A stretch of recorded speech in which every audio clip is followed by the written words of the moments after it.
Hello and welcome to की study point. दोस्तों, इस वीडियो में हम कुछ एमसीक्यूज डिस्कस करेंगे जो Uttar Pradesh TGT PGT exam के लिए यूज़फुल हो सकते हैं। तो ऑलरेडी हम कुछ वीडियो इस पे कर चुके हैं, आप उनको चेक कर सकते हैं प्ले लिस्ट में। सो ये आई थिंक थर्ड वीडियो है। In this video will discuss few more MCQs. Okay, so let's get started and look into the first question. In Paradise Lost, what does Satan famously declare after is fall from haven? इसमें हम literature और grammar दोनों से question include किए हैं, तो आप video को देखिएगा। इसमें ग्रामर के भी क्वेश्चन मिलने वाले हैं। पैराडाइज लॉस्ट टीजीटी और पीजीटी दोनों सिलेबस का पार्ट है। तो इसका क्वेश्चन है, in Paradise Lost what does Saturn famously declare after his fall from heaven? Options are the mind is its own place and in itself can make a heaven of hell and hell of heaven. Better is reign in hell than serve in heaven. God is dead and so is hope. All is vanity and vexation of spirit. So option B correct है। जब उसको जब वो वहां से हार जाता है, हेवन से उसको निकाल दिया जाता है, तो बोलता है better to reign in hell than serve in heaven, यानी हेवन में सेवा करने से बेटर है हेल में राज करना। ठीक है, नेक्स्ट क्वेश्चन देखते हैं। क्वेश्चन का नंबर आपको सीरियल में नहीं मिलेगा, so please ignore it. Second question, in Paradise Lost which angel tells Adam about the future and warns him about the consequences of disobedience? एक और चीज़ की जो पैराडाइज लॉस्ट के इनिशियल स्टेज के क्वेश्चन है वो पिछली दो वीडियोस में मैंने डिस्कस किए हैं, इसलिए बीच में से क्वेश्चन आ गए। If you think that questions are not from starting of the story of Paradise Lost, तो वो हम फर्स्ट टू वीडियोस में डिस्कस कर चुके हैं। ऑप्शन है Raphael, Uriel, Gabriel, Michael. So option A यहाँ करेक्ट आंसर है, राफेल। नेक्स्ट क्वेश्चन है, in Samson Agonistes what is Samson's main internal conflict? Simpson's का इंटरनल मैन कॉन्फ्लिक्ट क्या था? His desire for vengeance against his enemies, his love for Delilah and betrayal of his vows, his guilt over the fall of Israel, his fear of death and failure to defeat the Philistine. Option B यहाँ correct है, his love for Delilah and betrayal of his foes. Option B correct हो जाएगा। इसके बाद देखते हैं next question. Which of the following works by John Milton reflects his republican political beliefs and calls for the abolition of censorship? तो एरोपेजिटी का यहाँ correct answer हो जाएगा, क्योंकि इसमें पूछा है कि जिसमें उसने एवोल्यूशन ऑफ सेंसरशिप को कॉल ऑफ किया था, मतलब उसके अगेंस्ट लिखा था। तो एरियोपेजिटी का ऑप्शन भी यहाँ करेक्ट आंसर हो जाएगा। इसके बाद देखते हैं next question. In L'Allegro what kind of life does the speaker contrast with carefree joyful life of the merry man? Options are the life of an ascetic monk, and the life of poet and philosopher, the life of a melancholy man, life of a warrior and hero. तो option C यहाँ correct है, life of A melancholy man. इसमें जो ये इनकी twin poem है, L Allegro और पेंसरेशो, उन दोनों में एक में बात करता है melancholy मैन की और एक में हैप्पी मैरी मैन की। ठीक है, नेक्स्ट क्वेश्चन देखते हैं। Which of the following works is considered one of William Wordsworth's most famous poem about the beauty of nature and the power of memory? Ode to Nightingale, I Wandered Only as a Cloud, The Prelude और The Tiger? तो यहाँ देखो, दो option तो एकदम eliminate कर सकते हो आप, ए और डी। अब ऑप्शन बी और सी बचते हैं, then you can choose it. So right option is B, I wandered lonely as a cloud. ठीक है, one of the most famous poems of William Wordsworth, जो ब्यूटी ऑफ नेचर के और power of memory के बारे में discussion करती है। नेक्स्ट क्वेश्चन देख लेते हैं। इन लाइन्स कंपोज्ड ए फील्ड माइल्स अबव टेंटन नेवी, ये जो वर्ड्सवर्थ की इम्पोर्टेंट पोएम है, what does Wordsworth primarily reflect on?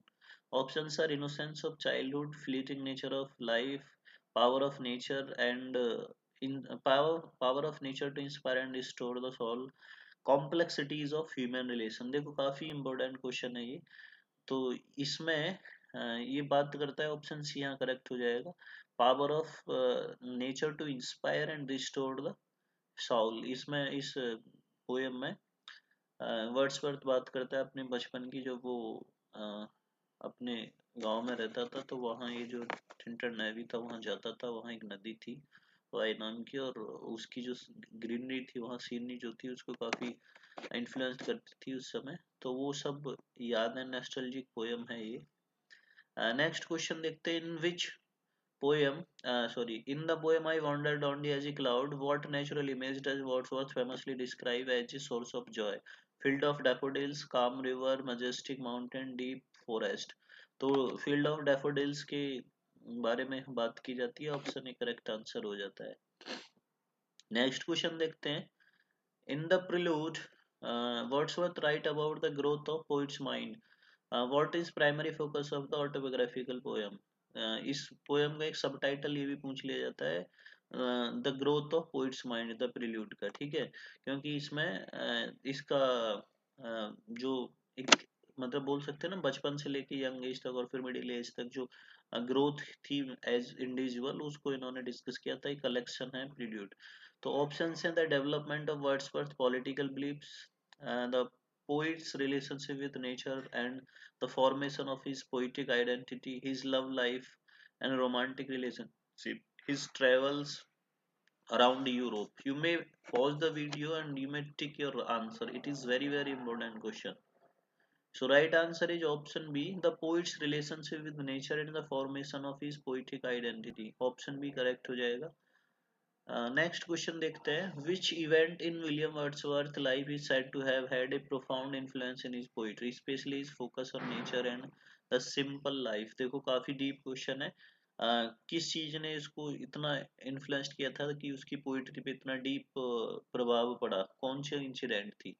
Death of his father, his studies at Oxford university, his travel in the lake district with his sister Dorothy, his involvement in the French revolution. ठीक है, तो यहाँ option C correct है, his travels in the lake district with his sister Dorothy. और Dorothy के साथ lake district में रहते थे, और वहाँ जो ग्रीनरी थी, वहाँ का जो सीन था, नेचुरल जो सीन थे, वो काफी प्रभावित किए थे, डीपली प्रभावित किए थे वर्ड्सवर्थ को। तो ऑप्शन सी यहाँ करेक्ट हो जाएगा। नेक्स्ट क्वेश्चन देख लेते हैं जो ग्रामर से है, which is the correct spelling. आप ऑप्शन देख सकते हैं, एकोमोडेट, एकोमोडेट, एकोमोडेट, और ये चार स्पेलिंग दिए हैं। तो यहाँ तो ऑप्शन में करेक्ट दिख रहा है, क्योंकि जो इनकरेक्ट है उसको वर्ड फाइल ऑटोमेटिक डिटेक्ट कर ले रही है, लेकिन आपको ये चीज ध्यान रखनी है, आप इनको चेक कर सकते हैं। नेक्स्ट क्वेश्चन है, which is the correct spelling, definitely की क्या स्पेलिंग है? तो यहाँ ऑप्शन डी करेक्ट है। यहाँ सॉरी, ऑप्शन ए करेक्ट है, ठीक है। Again it is showing the correct answer, option A correct है, but you may check whether you are taking right answer, which is the correct spelling। again same चीज, separate का spelling दे रखा है। you may pause video and you may uh, consider whether you are having the right spelling in your mind or not। Next question, which is the correct spelling. Again क्योंकि spelling test के भी question आते हैं, that's why I have included questions from spelling test. Occurrence, occurrence का spelling आप देख सकते हैं, ऑप्शन ए यहाँ करेक्ट हो जाएगा। इसके बाद नेक्स्ट है, which is the correct spelling necessary. तो नेसेसरी की आप स्पेलिंग टेस्ट कर सकते हैं, कौन सा है, ऑप्शन यहाँ करेक्ट हो जाएगा। इसके बाद एक और क्वेश्चन है, एम्बरेसमेंट। तो इसमें आप ए बी सी डी, इसमें ऑप्शन ए करेक्ट हो जाएगा। इसके बाद देखते हैं नेक्स्ट क्वेश्चन।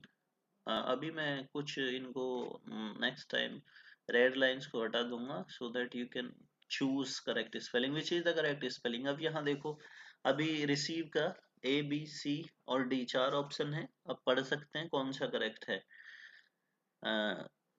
आप ठीक कीजिए, you may note down in your notebook, और you may choose option A B C D, क्योंकि अब इस क्वेश्चन में आपको एक करेक्ट ऑप्शन नहीं दिख रहा है बाकी की तरह।